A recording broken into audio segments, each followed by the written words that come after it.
اللہ تعالیٰ اس محفل میں فرمائے گا آج آپ کو ہم جنت کا گیت سنائیں، کہیں گے یا اللہ ضرور سنائیں۔ تو اللہ تعالیٰ فرمائیں گے ان کو سناؤں گا جو دنیا میں ڈھول ڈھمک کے نہیں سنتے تھے، جن کے کان پاک تھے انہیں سناؤں گا، اور نہیں سن سکتے۔ تو وہاں ہوں گے وہ جنہوں نے اپنے کانوں کو بچا کے رکھا ہوگا۔ تو اللہ جنت کی لڑکیوں سے کہے گا سناؤ، تو جنت کی لڑکیاں گائیں گی، اور اس کے ساتھ جنت کے درخت ساز بنیں گے۔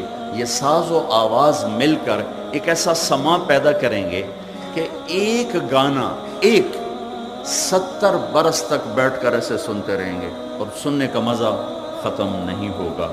یہاں گانا کتنا ہی زبردست ہو، سن کے اس کی کشش ختم ہو جاتی ہے۔ اللہ تعالیٰ فرمائیں گے کیسا ہے؟ کہیں گے یا اللہ زبردست۔ کہیں گے اس سے اچھا سنو، کہیں گے یا اللہ اس سے اچھا کیا ہے؟ تو اللہ فرمائیں گے یا داؤد تعالی ارق المنبر، اے داؤد اس کائنات کی سب سے دلربا دلکش آواز داؤد علیہ السلام، معجزہ نبوت آواز۔ کیا آواز تھی؟ جب وہ زبور پڑھتے تھے تو پہاڑ ایسے ہلنے لگ جاتے تھے، پہاڑ یوں، یا جبال اوبی معاہ، اور جنگل کے جانور نکل کر آ کر شیر بیٹھ کے سن رہے ہوتے تھے، اور لوگ تڑپ کے بے ہوش ہوتے تھے۔ ایک آواز، وہ کہیں گے یا اللہ میری تو دنیا میں تھی۔ اللہ کہیں گے ہم نے واپس کر دی اور بڑھا دی۔ جب داؤد علیہ السلام کی آواز میں نغمہ چھڑے گا تو انہیں جنت کی لڑکیوں کا گیت بھول جائے گا، اور اپنا آپ بھی بھول جائے گا۔ پھر اللہ تعالیٰ فرمائیں گے کیسا ہے؟ کہیں گے یا اللہ واہ واہ۔ تو اللہ فرمائیں گے اس سے اچھا سنو، اس سے اچھا وہ کیا ہے؟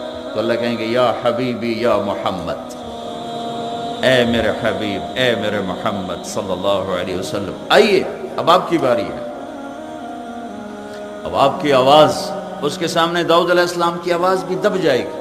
انسان تو انسان ہے، پوری جنت مست ہو جائے گی۔ تو اللہ تعالیٰ فرمائیں گے کیسا پایا؟ کہیں گے یا اللہ کبھی نہ ایسا دیکھا نہ سنا۔ کہیں گے اب اس سے اچھا سنو، کہیں گے یا اللہ اس سے اچھا کیا ہے؟ تو اللہ فرمائیں گے اس سے اچھا آپ کا رب ہے جو خود سنائے۔